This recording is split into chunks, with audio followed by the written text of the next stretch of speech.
call me Cookie. My mother died when I was born, and then my father died. I never stopped moving. It's the getting started that's the puzzle. No way for a poor man to start. You have a cow. First cow in the territory. This ain't a place for cows. Well, it's no place for white men either. I sense opportunity here.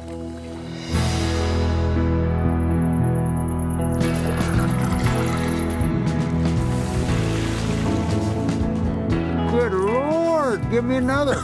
I'll give you 6 ingots for that last one. I taste London in this cake.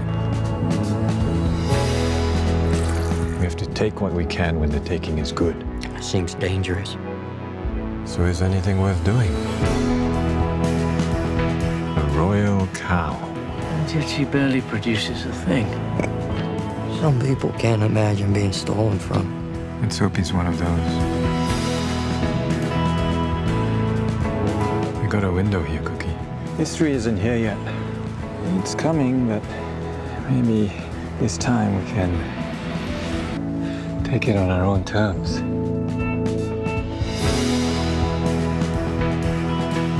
It's very, very, very skin and bones, really. I mean, people, they're kind of pioneers, I guess. I mean, their way, and it's like super grim, and there's no, you're basically camping forever. Yeah. So guys, oh yeah, it's just not. Yeah, it's a little shanty town kind of. Right. Played by Toby Jones. The governor, he was called the chief or something, or chief factor. But he's kind of like the mayor of this little. Right. And he had servants, and he heard that oily cakes, which are basically flour and milk, oil in a pan. Yeah, probably some sugar, like a little sweet, almost like a fried donut hole is what they look like.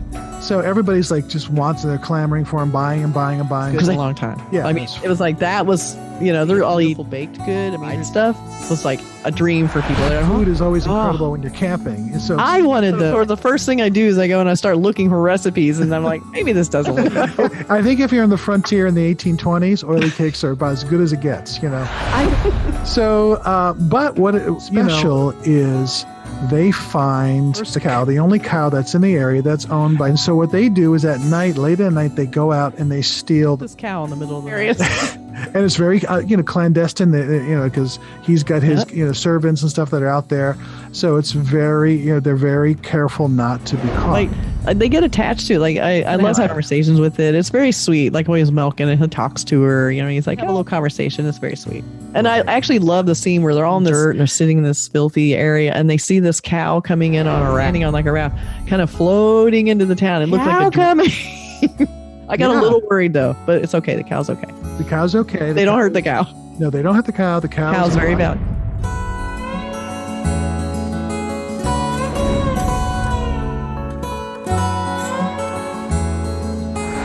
And so, of course, Oily Cakes comes out, has them. He's just so loves. Make what was it called?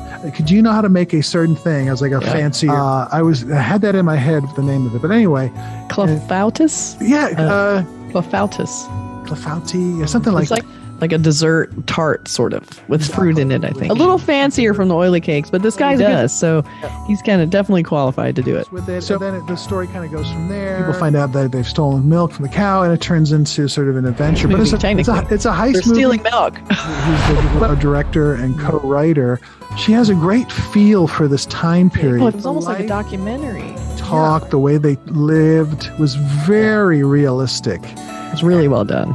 In a very in a deliberate thriller. That's all I can say. It's like intense in a way, because the small little things in life that we take for granted in this kind of lifestyle, and you get that sense. To survive. I mean, it didn't seem like it technically was, but I feel like it was also a little bit like, there's still the other, like, you're the poor people, I'm the rich guy, you don't get my stuff. That's right. It's like, no. He went up to, after, he brought up the Clefauti or whatever and said, listen, I've been stealing your milk, but I can work it off. I can make pastry. Yeah, it's like, I'll make it, I'll do, but they had bigger plans. They wanted to get a lot of money and scoot out and escape this place and go to San Francisco or something, that kind of thing. Yeah. So sometimes you go, first cow, best of. It just looks like, do I really want to see a bunch of people in the woods? I don't know. But then it turns out you're really rooting for these guys. It was way more enjoyable than I thought. Really well directed. I think she's really talented, really authentic,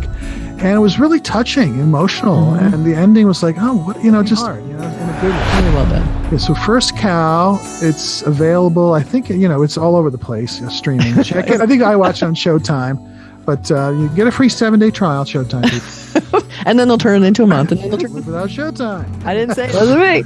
But yeah, First Cow, and you know what kind of movies we like if you're a fan. A movie like this, if we're recommending it, it's got to have some kind of little quirky thing about that we like, and it's just special, and it needs to be seen. And it's like, yeah, they're crazy sci-fi and horror that I love, but sometimes I just want this little slice of life that showed me some time period I wasn't super aware of, and I found out about oily cakes. I like Western. I don't like Westerns, but I like Westerns that feel legitimate. Yes, they have to be dirty and lived in and feel real. Like I love that. So, subscribe, comment. We want to hear what you have to say about First Cow.